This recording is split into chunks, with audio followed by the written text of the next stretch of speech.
Kesempatan ini ada 10 poin yang ingin saya sampaikan supaya mudah kita dan anak cucu mengingatnya.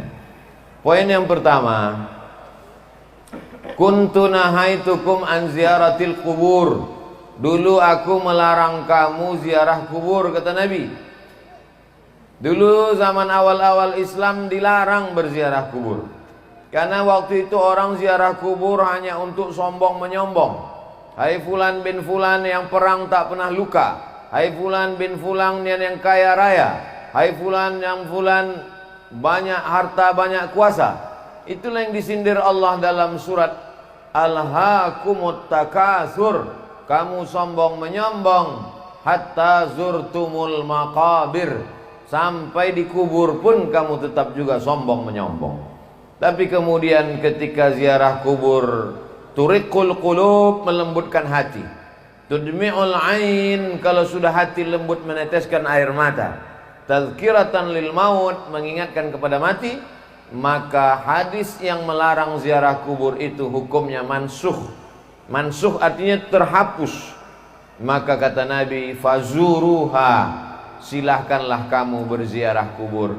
Maka Nabi SAW menziarahi kubur ibunya Aminah, dan dia dibawa oleh Aminah menziarah kuburnya ayahnya Abdullah. Dan Nabi beberapa hari menjelang sebelum meninggal dunia berziarah ke makam sahabat syuhada Uhud. Kalau kita ke Masjid Nabawi terus berjalan ke belakang sampailah di Uhud.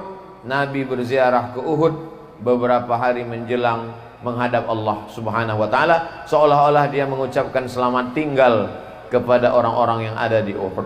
Jadi tentang masalah ziarah kubur tak ada ikhtilaf di antara ulama. Kita boleh berselisih pendapat kalau pada masalah itu ada ikhtilaf. Boleh kata Maliki, tak boleh kata Hambali. Boleh kata Syafi'i, tak boleh kata Hanafi. Adapun tentang ziarah kubur, maka hadis qauli, hadis fi'li. Hadis qauli, fazuruha, ziarah kuburlah kamu. Hadis fi'li, perbuatan Nabi Muhammad SAW. Maka tak ada yang bisa mengelak daripada berbuat perbuatan ziarah kubur, karena dua-dua dalil menunjukkan tentang disunnahkannya berziarah ke makam orang-orang beriman. Ini poin yang pertama. Poin yang kedua, Nabi SAW tidak menyebutkan waktu tertentu, tak menyebutkan batas tertentu. Maka ini pernah ditanyakan kepada ulama Al-Azhar namanya Syekh Atiyah Saqar. Beliau menjawabnya dalam kitab Fatawa Al-Azhar. Syekh, apa hukumnya berziarah pada waktu tertentu, menjelang Ramadan, pagi Idul Fitri?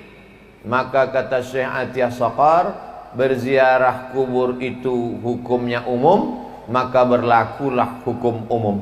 Jadi orang berziarah terserah dia, mau pagi, mau petang, mau siang, mau malam, mau menjelang Ramadan, mau di bulan Ramadan, mau menjelang Idul Fitri, mau di pagi Idul Fitri, maka silakan ziarah. Adapun hadis yang melarang, la'anallahu zuwaratil kubur, Allah melaknat perempuan yang berziarah kubur. Bunyi kalimatnya, Allah melaknat zuwaratil kubur, perempuan yang ziarah kubur. Maka sesungguhnya di situ ada kronologisnya. Ada seorang perempuan, anaknya meninggal, lalu dia ziarah pagi, ziarah petang, ziarah siang, ziarah malam untuk mempersedih-sedih diri. Ada seorang perempuan yang suaminya meninggal, diziarahinya tiap hari hanya untuk membuat dirinya semakin berduka, semakin bersedih, lalu kemudian niyahah meratap. Maka Nabi mengatakan, la'anallahu zuwaratil kubur, Allah melaknat mereka yang selalu ziarah kubur hanya untuk mempersedih-sedih diri. Adapun berziarah kubur untuk mengambil pelajaran, maka sesungguhnya kita amat sangat dianjurkan. Waktunya tidak terikat dengan apapun, maka bebas kapan saja. Hari baik, bulan mulia. Poin yang ketiga, adapun berziarah kubur menjelang Ramadan, maka sesungguhnya bulan mulia ini mesti disambut dengan kesucian hati. Disucikan hati dengan berzikir, tadi sudah. disucikan hati dengan tabligh akbar pengajian selepas subuh tadi sudah, maka disucikan hati dengan mengingat mati. Wa kafa bil mauti wa'iza, cukuplah kematian itu sebagai nasihat. Ada nasihat yang berbunyi menggelegar, khutbah hari Jumat. Ada nasihat yang disampaikan alim ulama dalam bentuk nasihat. Ada nasihat yang tak berbunyi, yang tak bersuara. Ada nasihat yang tak berkata-kata. Nasihat bukan yang dituliskan tinta pena di atas kertas. Nasihat yang tidak bersuara, tak berhuruf. Nasihat itu diam. Nasihat itu adalah kematian. Maka sebelum Ramadan berziarah, supaya hati mengingat mati, maka lebih khusyuk ibadah Ramadannya. Seakan-akan inilah Ramadan yang terakhir. Semakin berziarah di kubur sebelum Ramadan, menguatkan keyakinan bahwa dia akan mati menghadap Allah. Rumah tinggal, kendaraan tinggal, keluarga tinggal, yang dibawa hanya amal. Yarji usnani, yang dua balik ke rumah. Maluhu, hartanya pulang ke rumah. Ahluhu, anak cucu menantu istri suami kawan sahabat andai tolan jiran tetangga, semuanya pulang ke rumah. Wa yabqa wahidun, yang tinggal cuma satu. Wa amaluhu, amal itulah yang tinggal. Jadi hanya dengan mendengar ceramah dari ustadz, kadang masuk telinga kiri, keluar telinga kanan. Bahkan kadang tak masuk sama sekali. Dari telinga kanan mau masuk, dari kanan itu juga dia keluar. Tapi begitu melihat langsung dengan mata, beda antara yang didengar telinga dengan menengok langsung mata. Kenal engkau dengan Ustadz Somad? Kenal. Dari mana engkau kenal? Aku dengar suara ceramahnya. Kenal kau dengan Ustadz Somad? Kenal. Dari mana engkau kenal? Aku tengok balehonya. Kenal kau dengan Ustadz Somad? Kenal. Dari mana engkau kenal? Aku tonton TV YouTube-nya. Tapi begitu melihat langsung berbeda. Begitu juga dengan ziarah ini. Maka sesungguhnya dengan langsung datang ke kubur, duduk di samping kubur, berziarah di kubur, maka kita melihat langsung nyata bahwa orang-orang tua kita itu, maaf, beribu maaf, mereka sudah pindah ke alam yang lain, tinggallah semuanya. Maka ini memberikan pelajaran yang lebih dalam daripada hanya sekedar mendengar cerita ceramah. Jadi apa yang kita lakukan menjelang Ramadan ini adalah melembutkan hati supaya Ramadan kita lebih khusyuk, Ramadan kita lebih hikmat, Ramadan kita lebih takut kepada Allah Subhanahu wa taala. Poin yang keempat, bahwa kita disuruh menyambung silaturahim. Silaturahim kadang tak sempat datang karena kesibukan. Tapi dengan ziarah kubur, mau tak mau, suka tak suka, orang langgam yang merantau ke Pekanbaru, ke luar kota, hari ini kembali. Ada ikatan emosional, mengingat ayah, emak, datuk, nenek, mengenang saudara mara, mendengar sahabat kerabat, maka dia balik berjumpa. Mungkin anak cucu sudah tak berkenalan lagi, tapi begitu ziarah kubur, oh anak pakcik fulan, oh anak moman fulan, oh anak fulan, maka sesungguhnya ziarah kubur adalah momen untuk menyambung tali silaturahim. Man ahabba yubsatalahu fi rizqihi, siapa yang mau lapang rezekinya, wa yunsa'alahu fi atharihi, mau dipanjangkan umurnya, falyasil rahimahu, maka hendaklah dia selalu menyambung tali silaturahim. Menyambung tali silaturahim di masjid sudah, menyambung tali silaturahim di pengajian sudah. Hari ini menyambung tali silaturahim kepada anak cucu, sahabat, kerabat, kenalan, orang sekampung yang selama ini tak jumpa. Bertahun-tahun satu kota, sama-sama tinggal di Pekanbaru, bisa tak jumpa. Tapi hari ini di Langgam bisa berjumpa. Kenapa? Karena ada yang dituju, orang yang dikenang, budi baiknya tak dapat dibalas. Maka hari ini bukan sekadar datuk-datuknya saja yang dulu bersilaturahim di Langgam dalam keadaan hidup. Sekarang anak cucu cicitnya pula datang menyambung silaturahim. Jadi pahamilah bahwa substansi makna dari ziarah kubur ini menyambung silaturahim, merekatkan yang retak, menyambung yang patah, menjauh yang selama ini jauh, mendekatkan kembali dalam momen besar bernama ziarah kubur. Poin yang kelima, tetap menjaga adab-adab ziarah kubur. Ketika sampai di kubur mengucapkan salam, Assalamualaikum ya ahlad diyar minal mu'minin wa inna insyaallahu bikum lahiqun. Yarhamullahul mustaqdimina wal mustakhirin. Nas'alullaha lana walakumul afiyah. Alangkah baiknya ditulis.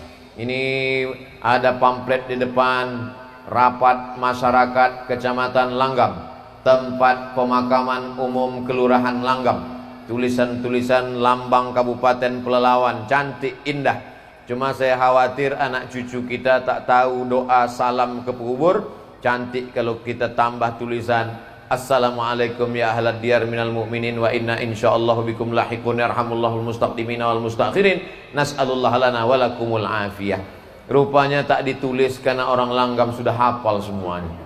Ustaz Somad aja yang merasa tak hafal karena sesuatu yang dibuat anak cucu cicit melihat, mereka ambil gambar, mereka share ke kawan sahabat, menjadi amal jariah. Man sanna fil islami sunnatan hasanatan, siapa yang membuat tradisi yang baik, falahu ajruha, dia dapat pahalanya, wa ajru man amila biha, anak cucu cicit yang melakukannya mengalir pahalanya. Siapalah agaknya orang Langgam yang punya ide dulu di awal-awal, dimulai pagi mandi bersih-bersih belimau di tepi sungai, selepas itu mengajak sahabat, kerabat, tetangga berziarah, dilanjutkan anaknya, dilanjutkan cucunya, meninggal dia, mengalir pahalanya karena tradisi yang baik-baik. Siapa pula lah agaknya yang mengajarkan anak cucu tradisi tak baik? Setiap hari lahirnya diundangnya keyboard tunggal, mabuk-mabuk sampai tengah malam, dilanjutkan anak cucunya, mengalir jugalah dosa jariahnya. Maka yang baik-baik mengalir menjadi kebaikan, yang tak baik pun akan mengalir juga. Maka sebelum kita melakukan sesuatu, pikir baik-baik, karena dia akan mengalir sesudah kita mati.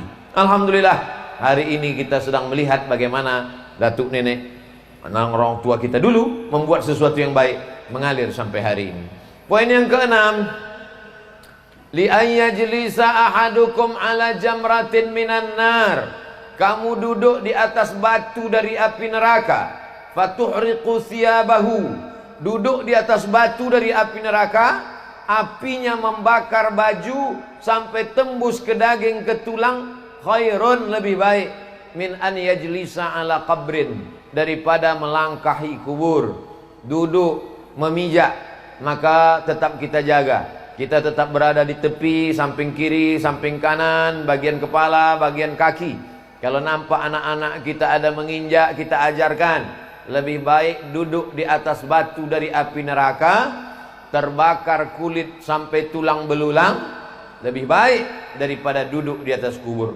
Maka kita jaga adab-adab ini. Alhamdulillah kubur kita tidak terlalu rapat padat seperti di Pekanbaru. Saya lihat beberapa kubur sampai tak ada tempat berjalan lagi. Maka kita harap tetap ada jalan di tengah, tetap ada jarak, supaya kita tidak jatuh dalam perbuatan yang dilarang oleh Rasulullah sallallahu alaihi wasallam.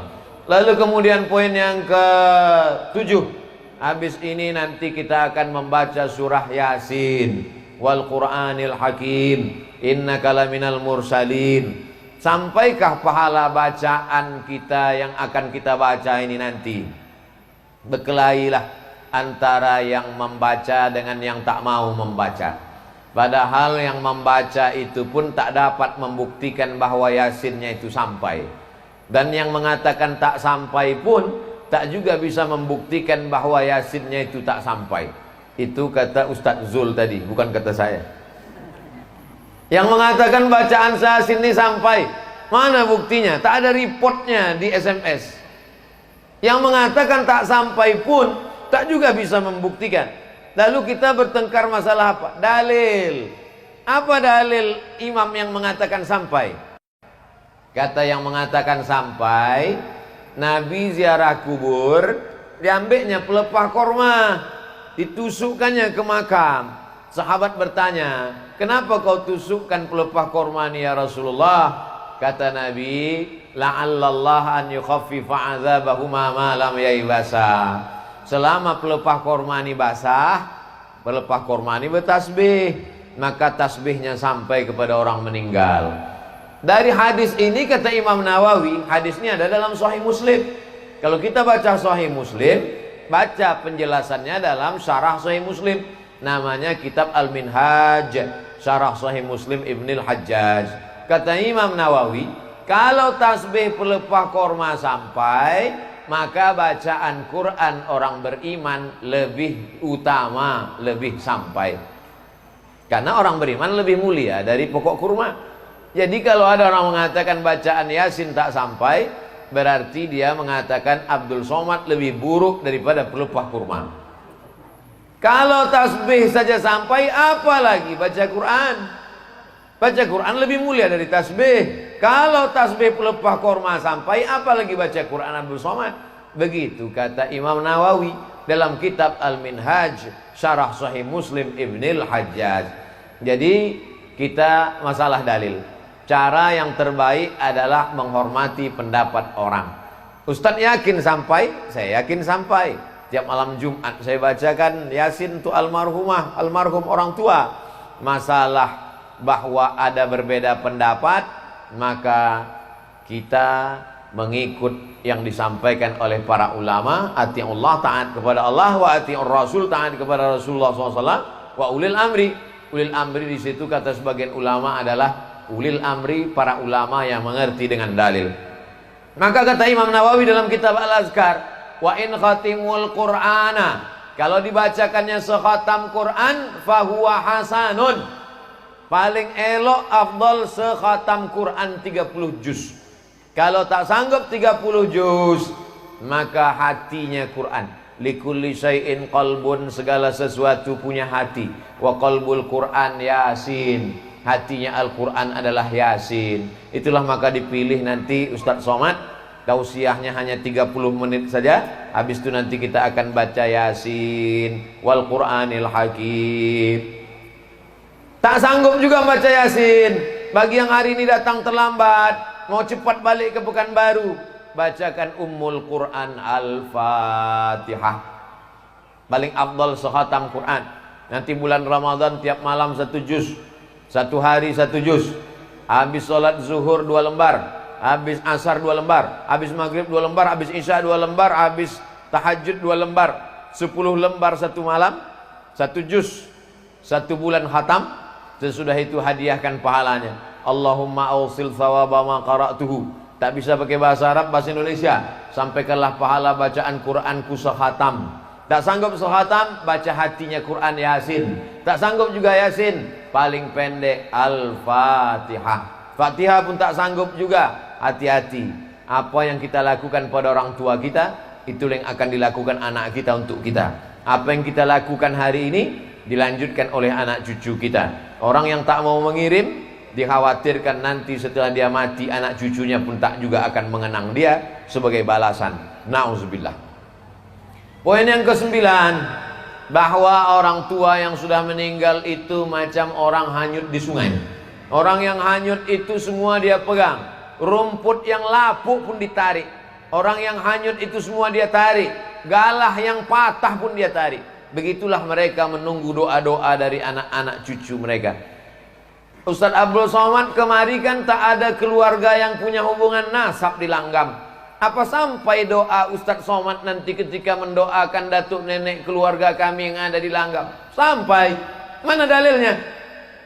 Aisyah ketika ziarah ke makam Baqi di Madinah, kata Nabi, doakan mereka Aisyah, assalamualaikum ya ahlad diyar, keselamatan untuk kalian wahai penghuni kubur. Padahal Aisyah tak punya hubungan dengan mereka yang ada di Madinah. Itulah dalil menunjukkan bahwa doa sesama orang beriman sampai. Adapun orang mengatakan yang sampai hanya 3 saja. Shadaqatun jariyah, sedekah jariyah. Wa ilmun yuntafa'u bi, ilmu yang bermanfaat. Waladun solihun, anak yang soleh.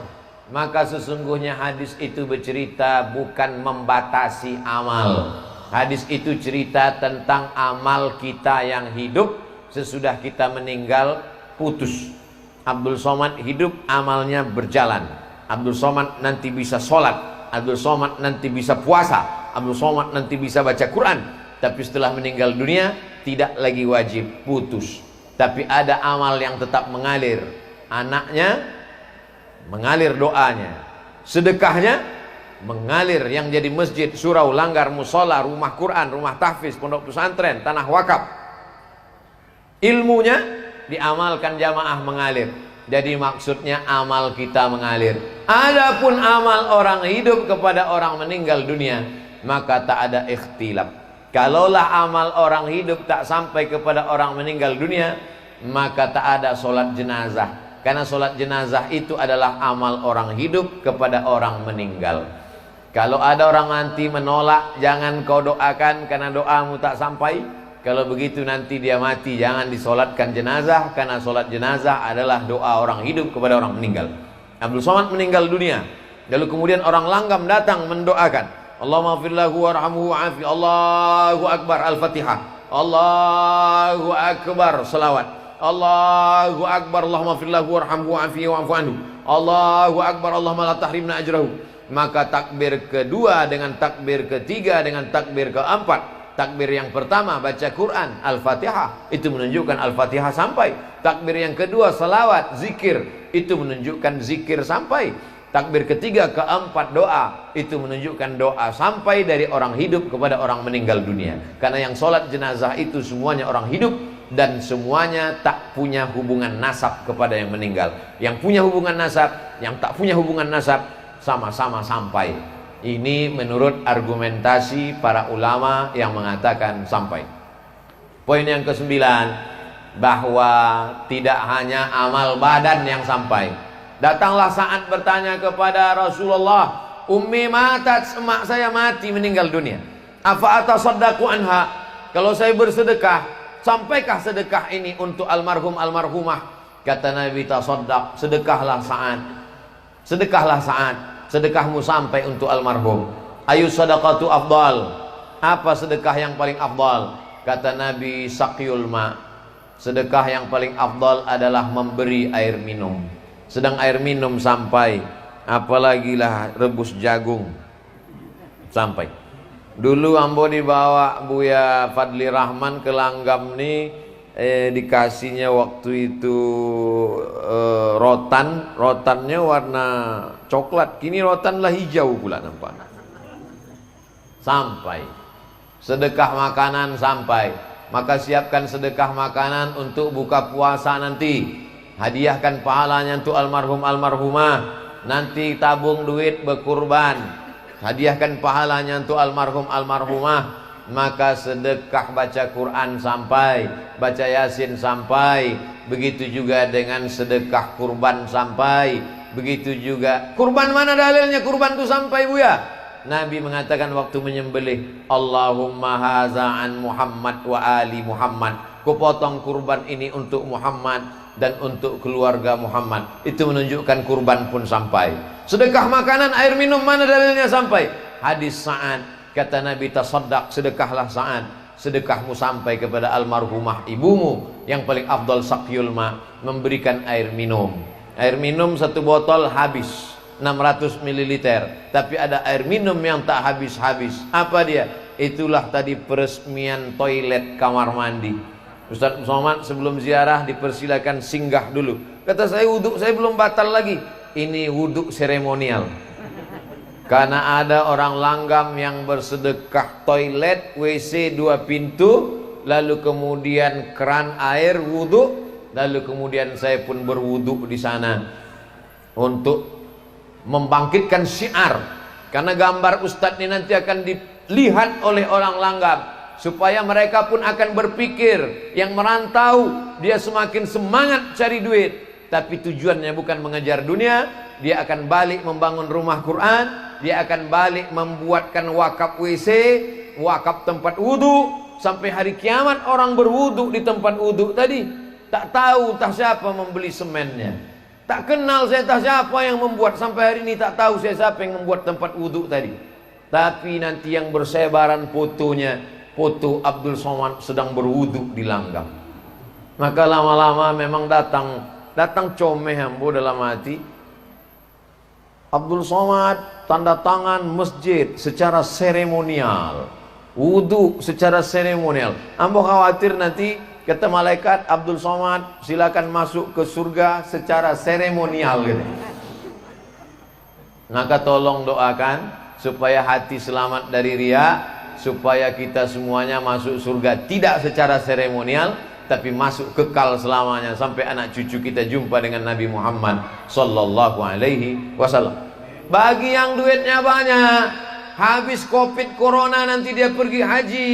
Haji kan orang tua, haji pun sampai. Mana dalilnya haji sampai? Sahabat Nabi haji, labbaik Allahumma subrumah, ambo hajikan subrumah. Kata Nabi, subrumah kau siapa?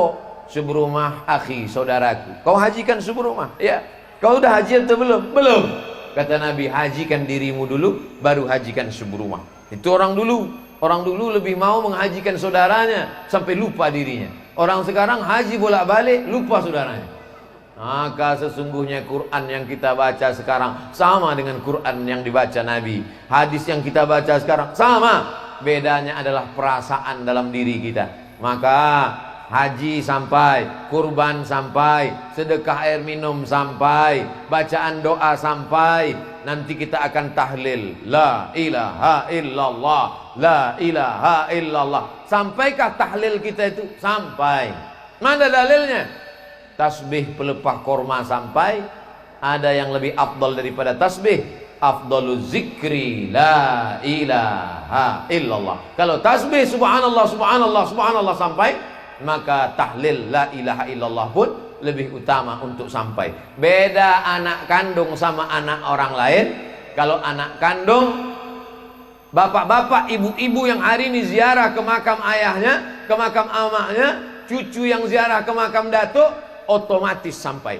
Tapi saya yang bukan anak kandung, yang hari ini ziarah hanya saudara seiman, mesti disebutkan Allahumma ausil sawaba ma qara'nahu. Sampaikanlah pahala bacaan Yasin kami, Fatihah kami, Al-Ikhlas kami, Al-Falaq kami, An-Nas kami, Yasin kami, La ilaha illallah kami kepada jami'il muslimin muslimat mukminin mukminat. Itu beda anak kandung dengan orang lain. Jadi kalau ada anak kandung menyebut sampaikanlah pahala kepada almarhum ayah ambo, amak ambo, maka ucapan itu sebagai tambahan baik. Andai tak dia ucapkan, maka tetap sampai. Yang terakhir, mari kita jaga tradisi yang baik ini dengan cara menyampaikannya ke sahabat, ke kerabat, ke tetangga, menyampaikan melalui WhatsApp, menyampaikan melalui Instagram, menyampaikan melalui Facebook. Tapi tadi kata Ustaz Fadli Rahman, jangan di-share, jangan di-upload sore iko. Biar agak lama-lama gitu. Tapi syiar itu sampai. Maka nanti anak cucu yang sudah lama tak ziarah meleleh air matanya. Ustaz Somad, ambo potong ziarah ke makam abang ambo, lalangnya setinggi toga. Jamaah Pekanbaru mengadu ke anak kambo, makam abang ambo lalangnya setinggi toga. Ternyata anaknya yang selama ini papa tak pernah ziarah. Bininya yang selama ini abang, setengah napasku pergi bang, pret. Rupanya sesudah abang tu mati tak pernah ziarah. Tapi tengoklah makam di Langgam, jangankan setinggi toga, tak belalang sama sekali, bersih, menunjukkan mereka datang berziarah. Oleh sebab itu maka banyak anak cucu sekarang tak ingat.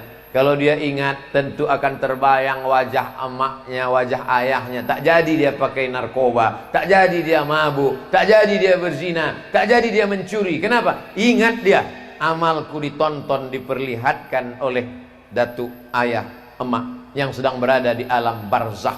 Semua datuk, nenek, moyang, ayah, ibu, kawan yang ada di sini sedang melihat kita, sedang menonton kita. Kita tak bisa melihat mereka, mereka bisa melihat kita. Mereka berada di alam barzakh. Barzakh artinya sempadan, batas. Mereka tidak disebut akhirat karena dunia belum kiamat. Mereka tidak disebut dunia karena mereka sudah meninggal. Kita di dunia karena belum meninggal. Mereka tak disebut akhirat karena belum kiamat. Pemisah antara dunia dengan akhirat namanya alam barzakh. Dan mereka sekarang sedang berada di alam barzakh. Alam kubur. Alam kubur karena mereka di dalam kubur. Tapi ada yang tak dikubur. Siapa itu? Orang yang mati dimakan harimau, orang yang mati dimakan buaya. Mana ada kuburnya? maka mereka berada di alam barzakh sampai masanya nanti mereka akan dihidupkan lagi. Itulah maka dibaca surat Yasin, karena dalam Yasin itulah diceritakan bahwa yang mati akan hidup lagi. Cukup dengan satu perintah, innama amruhu iza arada syai'an ayakula lahu kun fayakun. Kita akan bangkit nanti menghadap Allah Subhanahu wa taala. Silakan mabuk, silakan mencuri, silakan makan haram, silakan hidup macam jadi Firaun, silakan menjadi orang yang angkuh dan sombong, tapi ingat, kau akan mati dimakan cacing tanah. Yang kekal abadi hanya amal soleh. Tanah yang kau wakafkan, masjid yang kau bangun, rumah Quran yang kau buat, anak yatim yang kau sekolahkan, anak cucu yang dimasukkan ke pesantren, program agama yang dikembangkan, itu sajalah yang mengalir sesudah kematian. Itulah 10 poin, mudah-mudahan bermanfaat.